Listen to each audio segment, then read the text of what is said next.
Welcome to Film channel.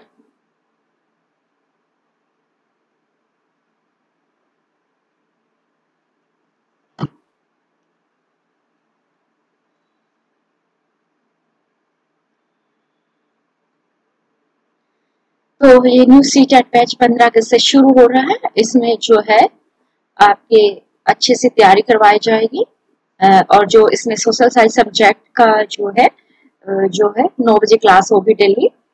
और इसमें जो है रिट एग्जाम्स की भी तैयारी करवाई जाएगी 9 बजे सोशल साइंस सब्जेक्ट की। और जो पीजीटी टीजीटी है केवीएस के लिए, उसकी भी जो क्लास रहेगी वो सोशल साइंस सब्जेक्ट की 9 बजे रहेगी।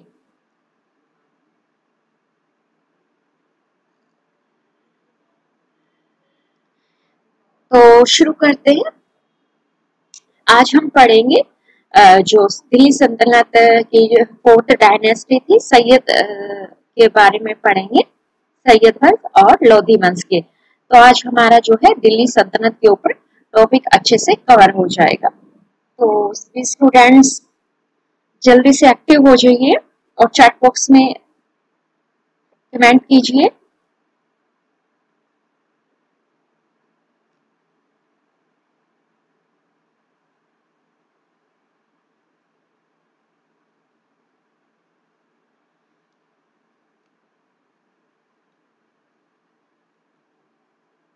तो हम अभी सैयद वंश के बारे में पढ़ेंगे और फिर उसके बाद हम पढ़ेंगे लोधी वंश। आज हमारा दिल्ली सल्तनत के ऊपर जो 5 डायनेस्टी थी उसके ऊपर जो है आज टॉपिक कवर हो जाएगा। तो this is very important from exams point of view. तो जितने भी एग्जाम्स में क्वेश्चंस पूछे गए हैं वो यहाँ मैं डिस्कस करूंगी आपके साथ। तो सभी एक्टिव हो जाइए और चैट बॉक्स में कमेंट कीजिए, ठीक है।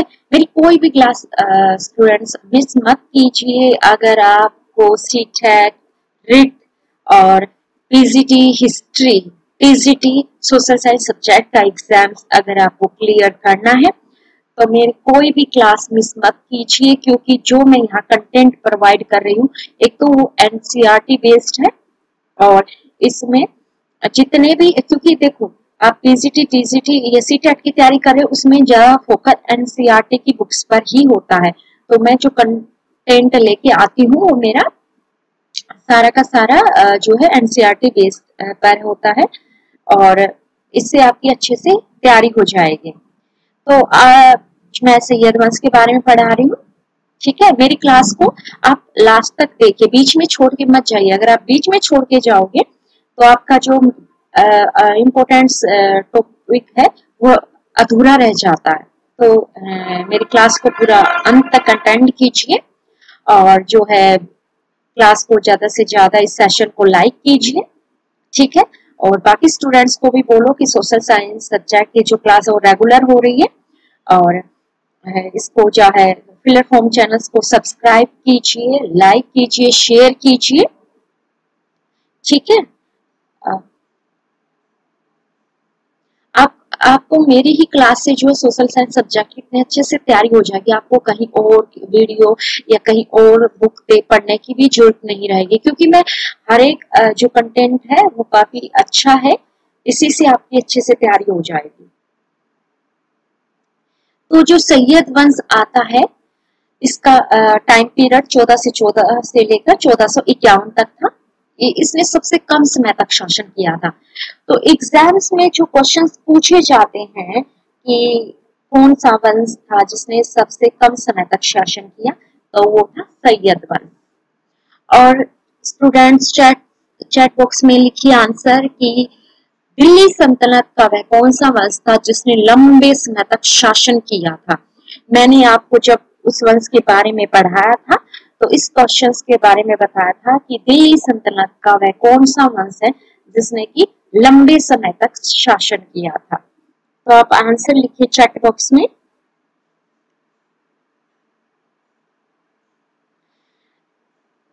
तो जो सैयद वंश की स्थापना है वो खिजर खान ने की थी। ठीक है, आप तब तक आंसर लिखिए चैट बॉक्स में कि जो दिल्ली सल्तनत का वह कौन सा वंश था जिसने लंबे समय तक शासन किया था? खिजर खान जो है वो सैयद वंश के संस्थापक थे।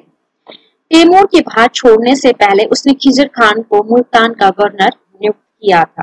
तैमूर भारत में आक्रमण करते हैं 1398 में, 1398 में तैमूर का भारत पर आक्रमण होता है। तो उसने 3 दिन तक दिल्ली को लूटा था और उसने खिजर खान को क्या किया था? मुल्तान का गवर्नर नियुक्त किया था। उसने दिल्ली पर कब्जा कर लिया और फिर खिजर खान क्या करता है? पूरी दिल्ली पर ही कब्जा कर लेता है और सैयद वंश की स्थापना 1414 ईस्वी में, ये सन इंपोर्टेंट है, 1414 में सैयद वंश की स्थापना होती है। जो एग्जाम्स में बेटा क्वेश्चंस पूछा जाता है, गुड मॉर्निंग बेटा, good morning all of you.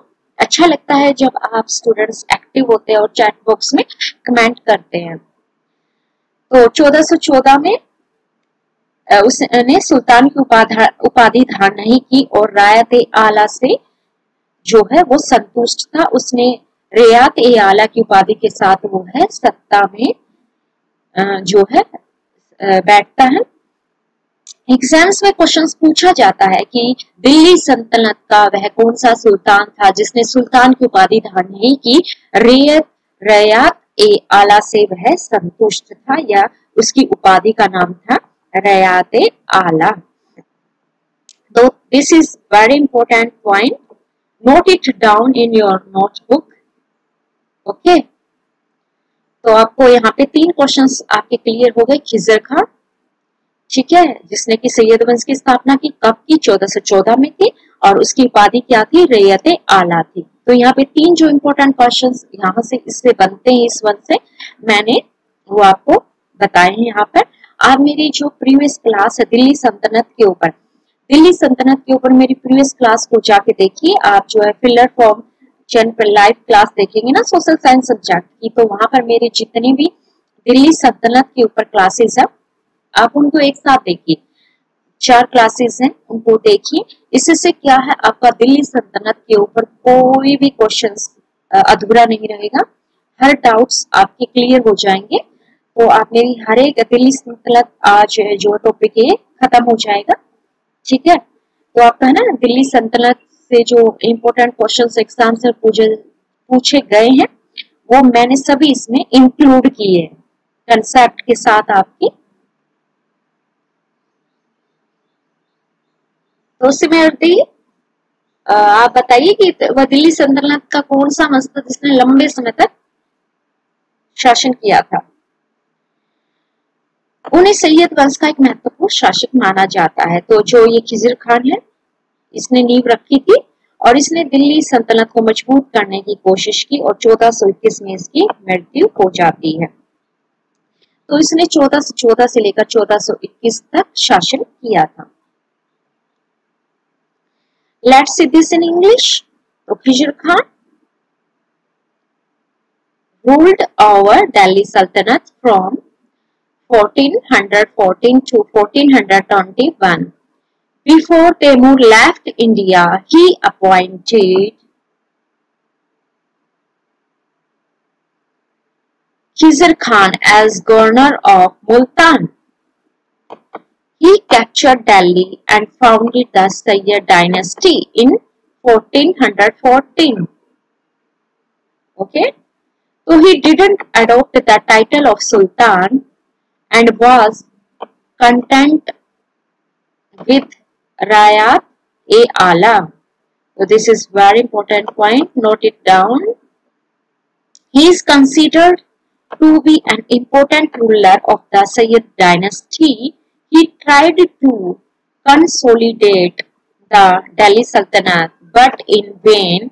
He died in 1421. So he ruled over Delhi Sultanate from 1400 to 14 and 1421. He died in 1421. तो दिल्ली सल्तनत, अब मैं वो बता देती हूँ इसका आंसर। जो दिल्ली सल्तनत में लंबे समय तक जिस वंश का शासन रहा था वो तुगलक वंश था। ठीक है, तो खिजर खान का उत्तराधिकारी उसका पुत्र मुबारक शाह हुआ।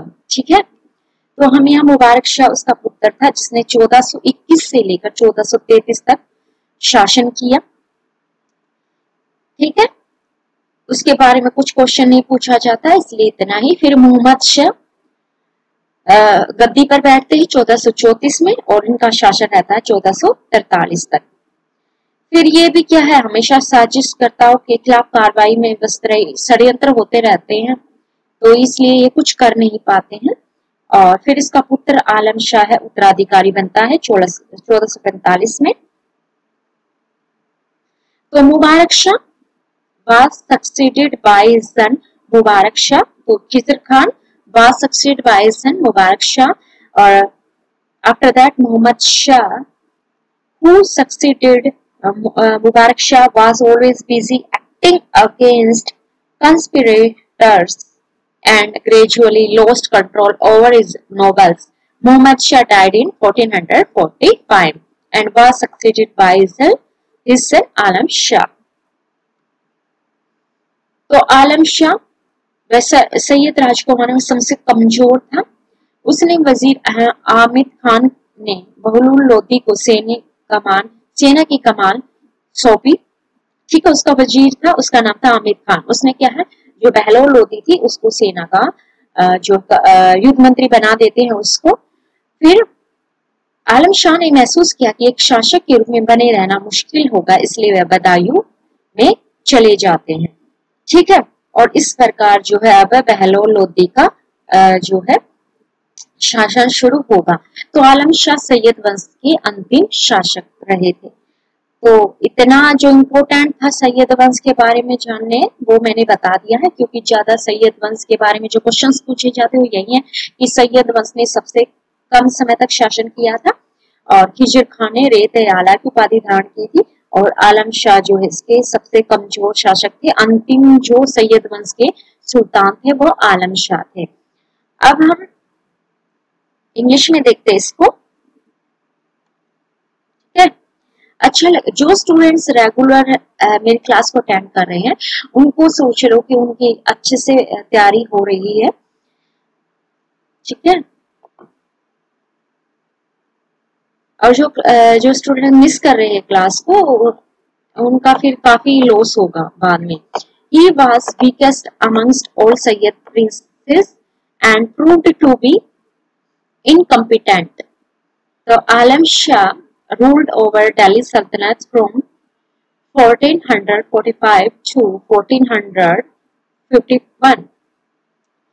His wazir, namely Hamid Khan, invited बहलौल Lodi to take charge of the army.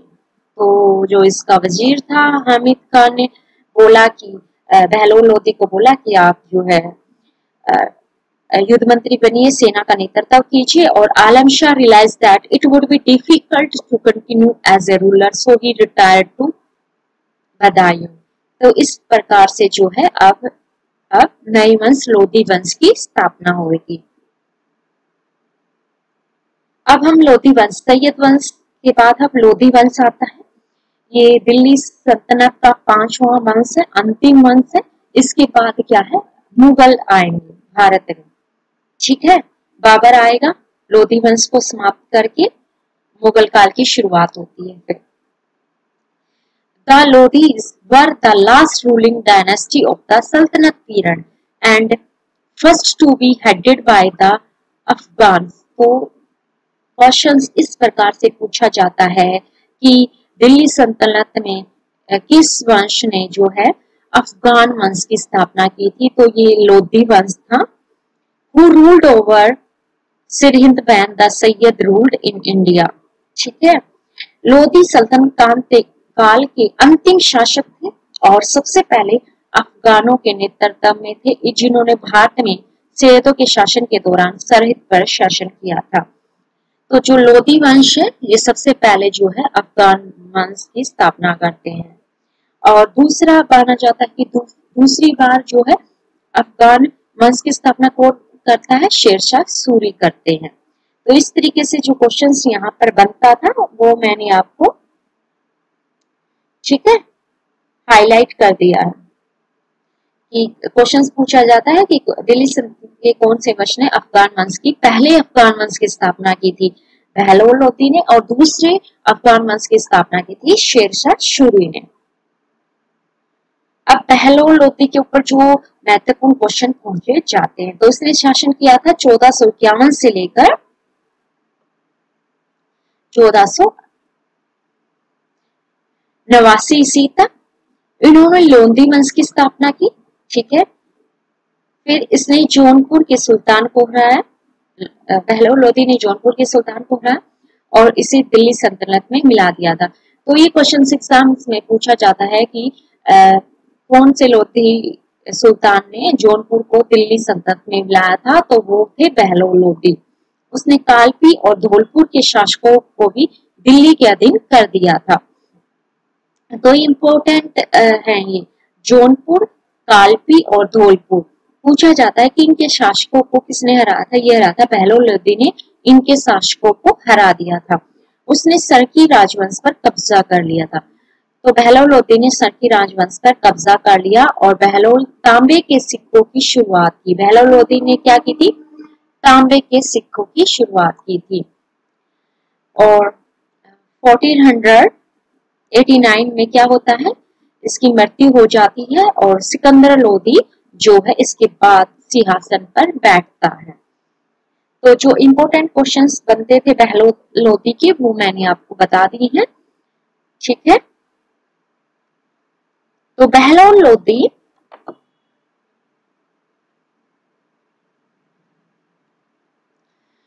founded the Lodi dynasty in 1476. He defeated the Sultan of Jaunpur and he also brought the ruler of Kalpi and Dholpur under the suzerainty of the Delhi. Okay, he introduced Bahlol तांबे का सिक्का, बहलोल के नाम से ही इसने एक तांबे का सिक्का जो है इंट्रोड्यूस्ड किया था।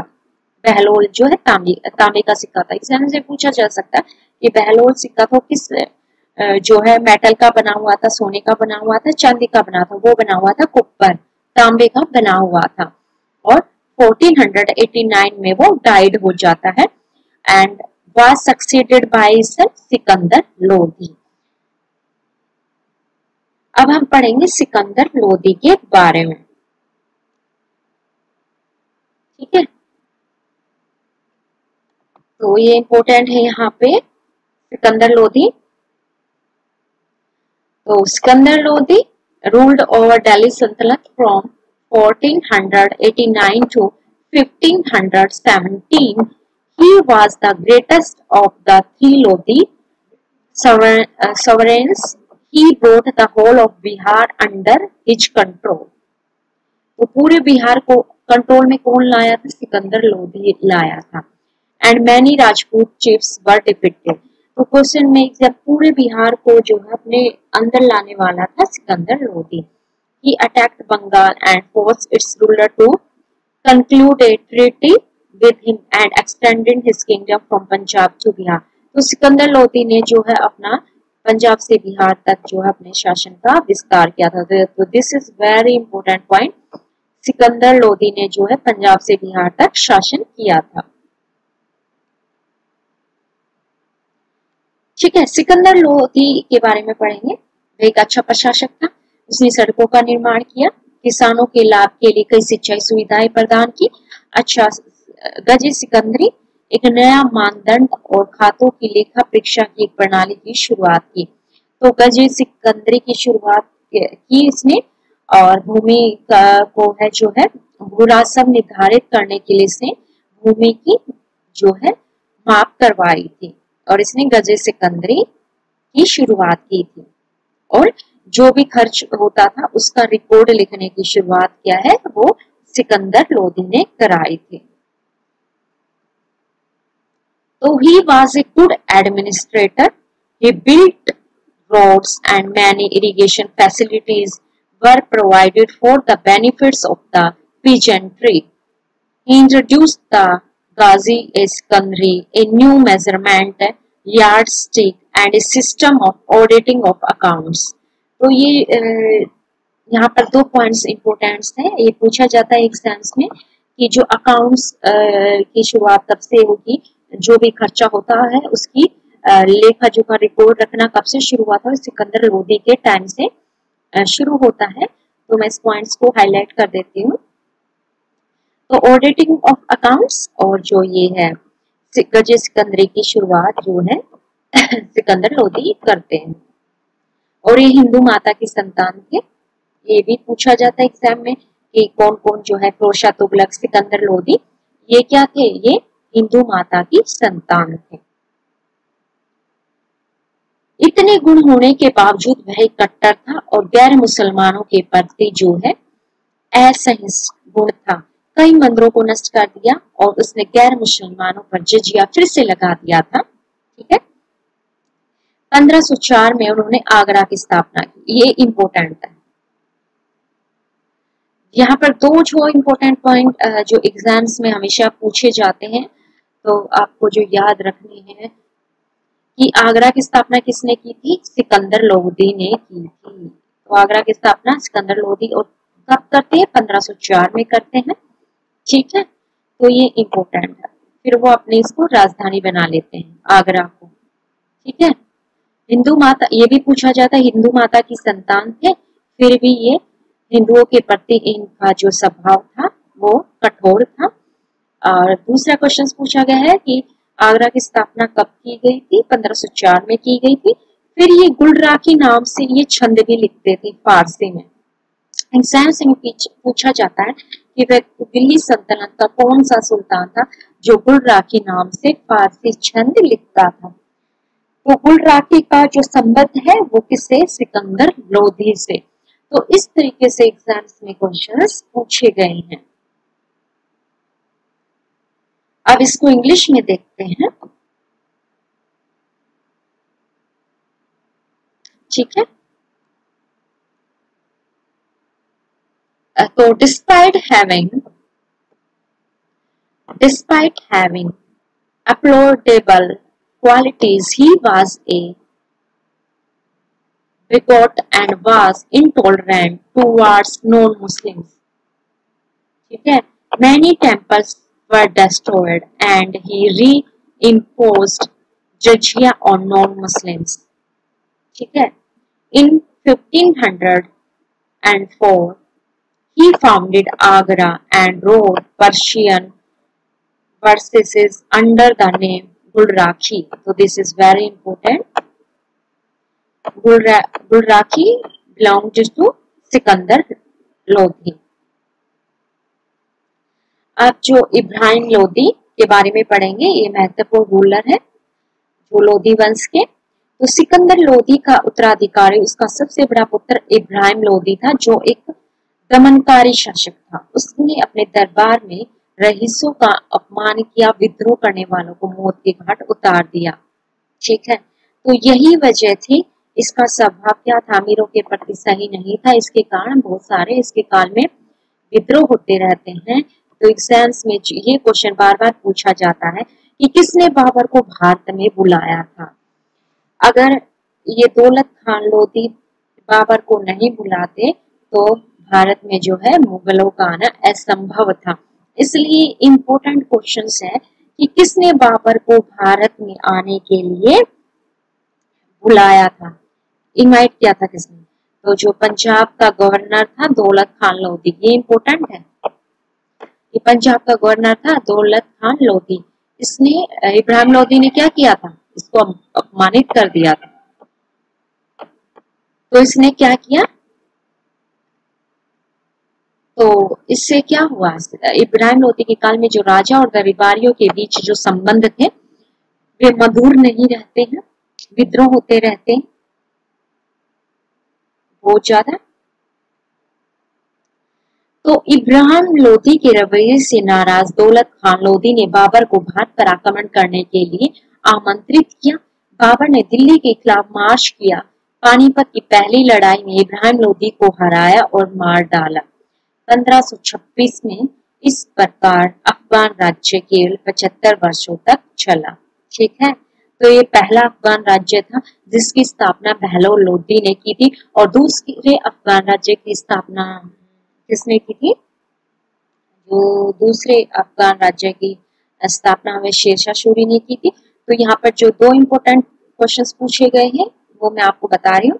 फिर एक क्वेश्चन ये आता है कि जो है पानीपत की पहली लड़ाई किस किस के बीच हुई थी, वो बाबर और इब्राहिम लोदी के बीच में हुई थी।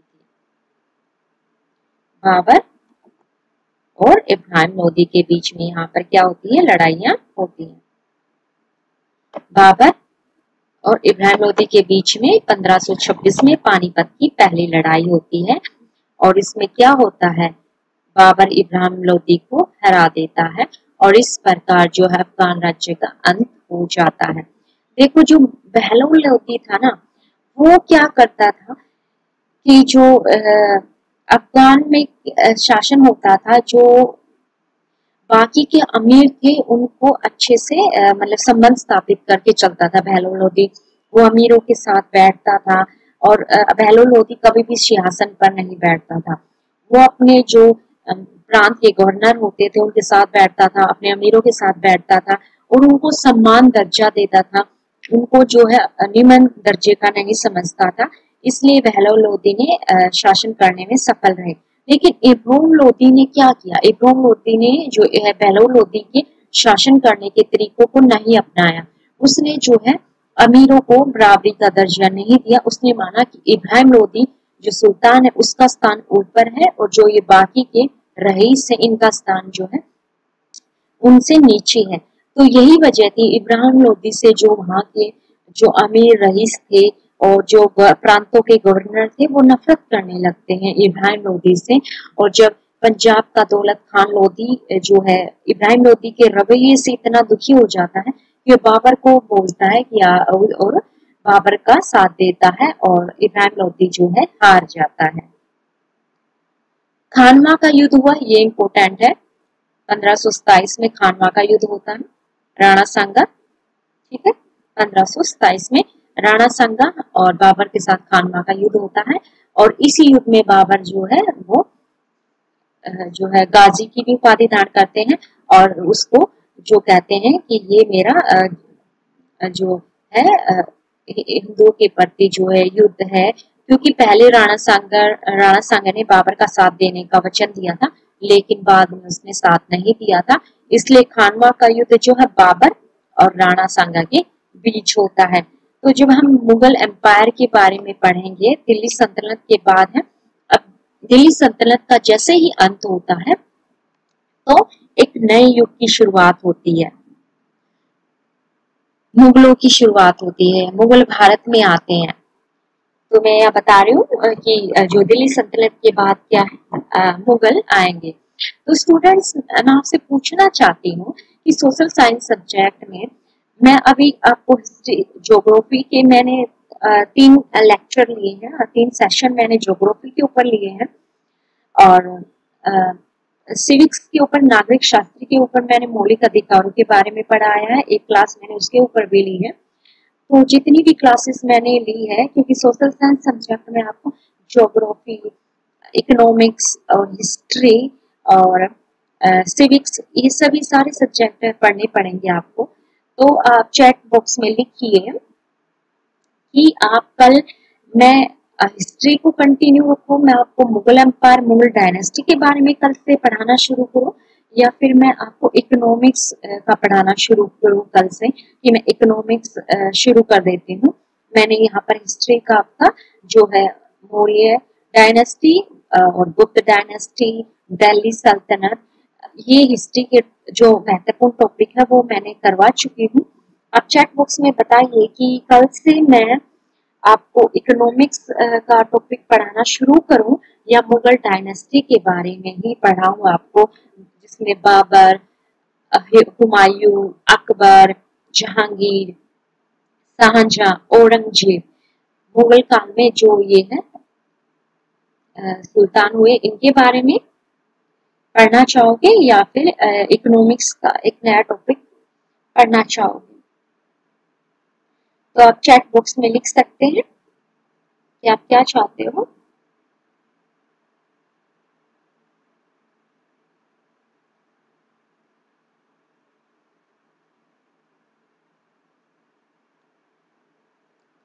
ओके, तो दिल्ली सल्तनत में जितने क्वेश्चंस पूछे गए एक बार मैं रिवाइज करा देती हूँ यहाँ पर कि दिल्ली सल्तनत में कुल 5 राजवंश हुए थे, जिसमें पहले मामलुक वंश था। मामलुक वंश को अन्य नामों से भी जाना जाता है, जैसे कि गुलाम वंश, इलबरी वंश। ठीक है, तो इलबरी वंश के संस्थापक इल्तुतमिश को माना जाता है और बलबन भी क्या थे, वो इलबरी वंश से संबंधित थे। फिर उसके बाद आता है खिलजी वंश। ठीक है, खिलजी वंश के बाद आता है तुगलक वंश आता है, तुगलक के बाद आता है सैयद वंश, सैयद वंश के बाद आता है लोधी वंश। तो ये 5 डायनेस्टी है जिसके बारे में मैंने आपको पढ़ाया है, और इससे जितने भी इम्पोर्टेंट क्वेश्चंस एग्जाम्स में पूछे गए हैं, चाहे वो आपका पीआरटी हो, टीजीटी हो, सीटेट हो, पीजीटी हो, जितने भी क्वेश्चंस पूछे गए हैं मैंने वो सब इसमें इंक्लूड किए हैं। तो आप मेरी जो है पिछली क्लासेस को जाके देखिए। ओके, जितेंद्र ने कमेंट किया है मुगल पढ़ना है। Okay, very good. Jitendra Singh ने रिप्लाई किया है कि मुगल पढ़ना है। ठीक है, तो आपने अगर मेरी ये दिल्ली सल्तनत का मैंने पूरा आपको टॉपिक अच्छे से करवा दिया है, और इससे से आपका क्या है, दिल्ली सल्तनत पर जितने भी क्वेश्चंस एग्जाम्स में पूछे जाएंगे वो कवर हो गए हैं। तो आप मेरी सभी क्लासेस को देखिए जो मैंने दिल्ली सल्तनत के ऊपर ली है। अब मैं मुगल के बारे में पढ़ाना शुरू कर दूंगी, जिसमें बाबर, अकबर, जहांगीर आएंगे। इन्होंने क्या क्या ये सोसाइटी में चेंज लेके आते हैं, ठीक है, और समाज में क्या नया कुछ देते हैं, तो हम पढ़ेंगे बाबर के बारे में। बाकी स्टूडेंट्स भी लिखिए कि वो मुगलों के बारे में पढ़ना चाहेंगे या मैं इकोनॉमिक्स का टॉपिक शुरू करूं। ठीक है, मैं आपको इकोनॉमिक्स भी पढ़ाऊंगी, ज्योग्राफी भी पढ़ाऊंगी और पॉलिटिकल साइंस भी पढ़ाऊंगी। और जैसे ही हमारा ये कंटेंट का थ्योरी खत्म होगी, उसके बाद जो है एमसीक्यू क्वेश्चंस करेंगे। तो आपकी जो है पूरी, जब तक आपका एग्जाम्स आएगा तब तक आपकी 100% अच्छे से तैयारी हो चुकी होगी, हाई लेवल की तैयारी हो चुकी होगी इसी चैनल पर। ठीक है, तो और भी स्टूडेंट्स रिप्लाई कीजिए कि आप क्या पढ़ना चाहोगे, मुगल पढ़ना चाहोगे, इकोनॉमिक्स पढ़ना चाहोगे, ज्योग्राफी पढ़ना चाहोगे, सिविक्स पढ़ना चाहोगे। ठीक है, तो आपको वैसे आपका हिस्ट्री का है मोस्टली कवर हो जाएगा। मुगल होने के बाद फिर जो है वो अंग्रेजों के बारे में पढ़ेंगे। तो इस तरीके से आपका जो है अच्छे से हर कंसेप्ट को क्लियर किया जाएगा। ठीक है, कोई भी डाउट है आपको दिल्ली सल्तनत के बारे में तो आप पूछ सकते हैं। ठीक है,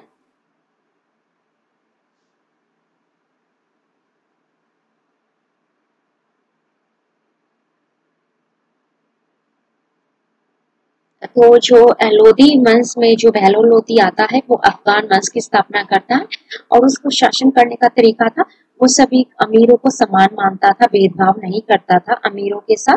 जो प्रांतों के गवर्नर थे उनके साथ एक स्थान पर बैठता था, कभी भी बहलो लोधी सिंहासन पर नहीं बैठता था।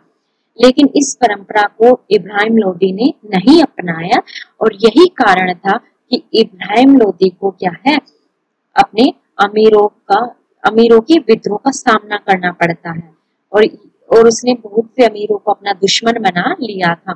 क्योंकि देखो, बहलो लोदी ने अच्छी शुरुआत की थी कि वह अमीरों को खुद सिंहासन पर नहीं बैठता था, उनके साथ जाकर बैठता था। तो इससे क्या है, अमीर उनके खिलाफ विद्रोह नहीं करते थे, उनको पता था कि हमें सुल्तान जो है समान मानते हैं, तो इसलिए बहलोल लोदी के समय में विद्रोह नहीं होते हैं।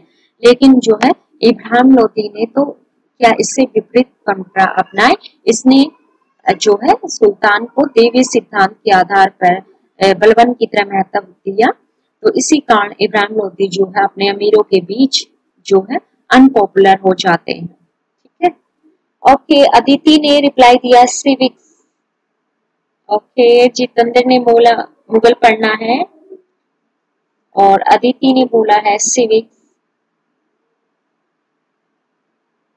ओ अदिति इकोनॉमिक्स, इकोनॉमिक, ओके। तो अदिति कश्यप इकोनॉमिक्स। तो हम एक नया टॉपिक शुरू कर देते हैं इकोनॉमिक्स का, क्योंकि इससे क्या होगा कि आपको हिस्ट्री बोरिंग नहीं लगेगी। अगर आप लगातार हिस्ट्री पढ़ते रहोगे तो आपको क्या है स्टूडेंट्स, हिस्ट्री बोरिंग लग सकती है। तो लगातार हिस्ट्री पढ़ते रहेंगे, थोड़ा सा चेंज होना चाहिए। तो उसके लिए हम कल से क्या करेंगे, इकोनॉमिक्स को स्टार्ट करते हैं।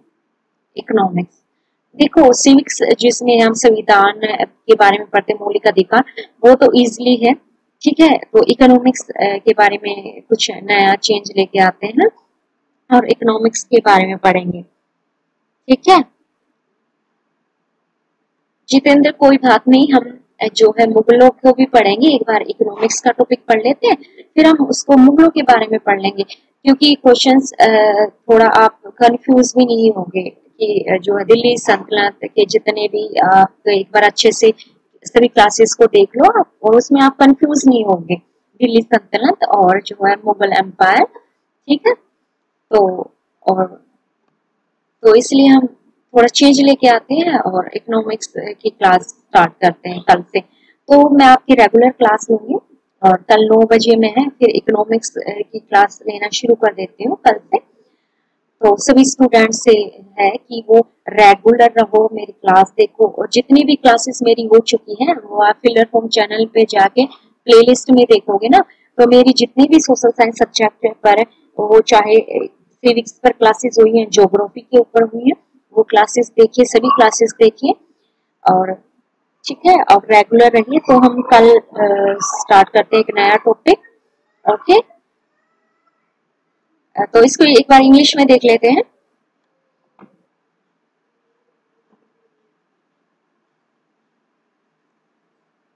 तो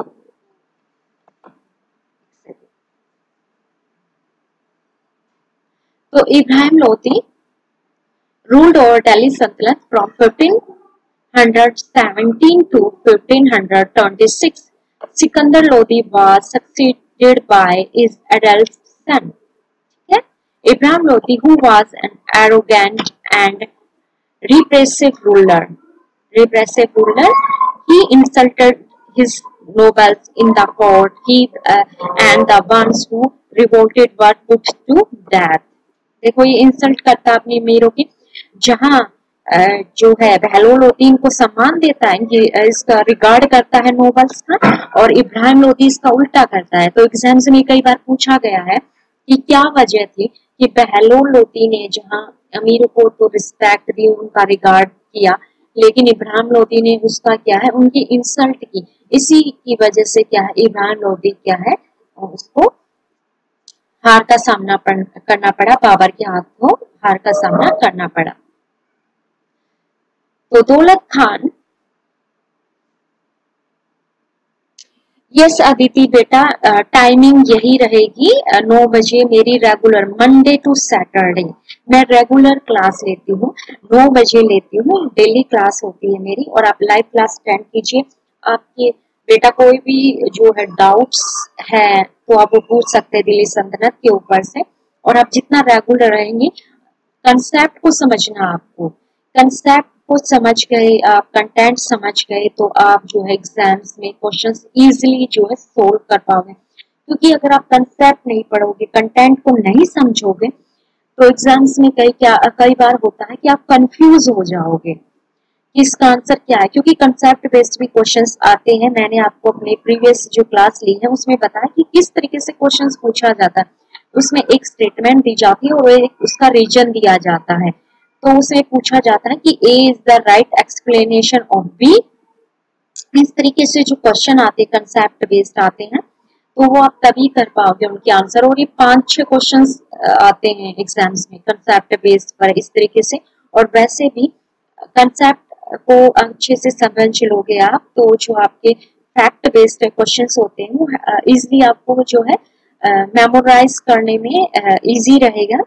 ठीक है, कोई परेशानी नहीं होगी। इसलिए मेरा फोकस पूरा समझाऊं, मेरी पूरी कोशिश रहती है कि ये आपका टॉपिक अच्छे से क्लियर हो जाए।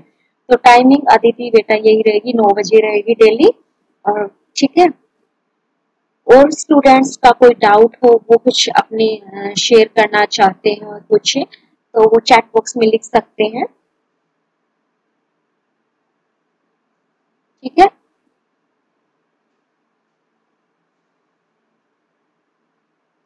तो दौलत खान लोधी क्या था, वो Punjab, he was the governor of Punjab, was humiliated and dissatisfaction between king and courtier became very common during his reign. So, greatly displeased, तो यही रीजन था जिसके कारण दौलत खान बाबर को इनवाइट करता है। अगर ये इसको इब्राहिम लोधी देखो इसको नाराज नहीं करता तो आज भारत का इतिहास कुछ और होता है ना। तो एक सुल्तान किस प्रकार से शासन करता है, उसकी क्या पॉलिसी है, वो समाज में बहुत बड़ा बदलाव लेकर आते हैं, है ना। इतना बड़ा मुगल आते ही नहीं बाद में। तो greatly displeased by the attitude, देखो एटीट्यूड, किसी का एटीट्यूड किसी को कितना जो है डिस्प्लीज्ड कर सकता है। तो displeased by the attitude of Ibrahim Lodi, Daulat Khan Lodi invited Babur to invade India. Babur marched against Delhi, Delhi की तरफ आता है, and he defeated and killed Ibrahim Lodi in the first battle of Panipat in 1526. So this is important time period, note it down. The Afghan kingdom thus lasted for only 75 years. So Babur ended the first Afghan kingdom in Delhi. Okay. अगर किसी students को कुछ पूछना है, कोई doubts है उसका, okay, आपको देखो स्टडी मटेरियल भी प्रोवाइड किए जाएंगे जैसे ही हमारी क्लासेस होती जाएंगे आगे। तो आप हमारे जो इस डिस्क्रिप्शन, वीडियो के डिस्क्रिप्शन लिंक में आपको टेलीग्राम चैनल हैं हमारे, उस लिंक पर क्लिक कीजिए और टेलीग्राम चैनल्स को ज्वाइन कर लीजिए, क्योंकि वहां पर आपको अपडेट किया जाता है कि वहां पर आपको स्टडी मटेरियल भी प्रोवाइड किया जाता है, हमारी क्लासेस कब कब होती है उसकी टाइमिंग भी दी जाती है। तो आप जो है टेलीग्राम चैनल्स को भी ज्वाइन कर लीजिए। और अगर कोई आपका डाउट्स है वो आप पूछ सकते हैं, क्योंकि हमारा आज का टॉपिक जो हो वो यहीं पर खत्म होता है। दिल्ली सल्तनत का टॉपिक जो है हमारा यहीं पर खत्म होता है। इस प्रकार दिल्ली सल्तनत, जिसका जन्म तराइन के युद्ध के मैदान में हुआ था, पानीपत के युद्ध में मैदान में कुछ ही मील दूर समाप्त हो गया। तो दिल्ली सल्तनत की स्थापना तराइन के सेकंड युद्ध से हुई थी। तो तराइन का जो दूसरा युद्ध है वो 1192 ईस्वी में मोहम्मद गोरी और पृथ्वी चौहान के बीच होता है, और पृथ्वीराज चौहान तराइन के दूसरे युद्ध में हार जाता है। और इसी युद्ध को महत्वपूर्ण एक अंडरलाइन किया जाता है कि अगर इस युद्ध में पृथ्वीराज चौहान हारता नहीं तो भारत में क्या है, दिल्ली सल्तनत की स्थापना नहीं होती, इस्लामिक राज्य की स्थापना भारत में नहीं होती अगर तराइन के युद्ध में जो है पृथ्वीराज चौहान तृतीय हारता नहीं, वो हार जाता है। इसकी वजह से क्या होता है, दिल्ली सल्तनत का जन्म होता है। और क्या है, पानीपत के युद्ध में का अंत हो जाता है। ठीक है, तो thus the Sultanate of Delhi, which had its birth on the battlefield on Tarain 1192, ended just a few miles away on the battlefield of Panipat 1526। तो इस प्रकार से हमारा जो है दिल्ली सल्तनत का जो है अंत हो जाता है। तो आपको पता होगा कि आपको प्रीवियस नॉलेज कितना आप दिल्ली सल्तनत के बारे में जानते थे और कितना आपने आज सीखा है, कितना आपने जाना कंसेप्ट के बारे में।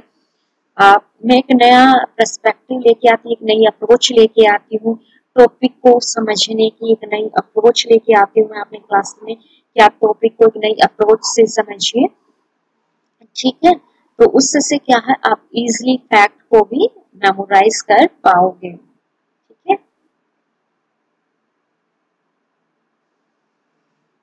तो हमारे फिलर फॉर्म चैनल को सब्सक्राइब कीजिए, जितने भी आज नए स्टूडेंट्स आए हैं फिलर फॉर्म चैनल्स को सब्सक्राइब कीजिए, मेरी क्लास को लाइक कीजिए, ज्यादा से ज्यादा शेयर कीजिए बाकी स्टूडेंट्स के साथ, और बाकी स्टूडेंट्स को बोलिए वो भी रेगुलर हो जाए, और आपके कोई डाउट्स हैं तो वो भी आप क्या है चैट बॉक्स में लिख सकते हैं। तो जो स्टूडेंट्स एक्टिव रहे हैं, इंदु, जितेंद्र, अदिति, सिमरदी, ये जो स्टूडेंट्स हैं जो इस क्लास में एक्टिव रहे हैं और इसने फुल क्लास को अटेंड किया, तो थैंक यू। तो कल मिलते हैं 9 बजे।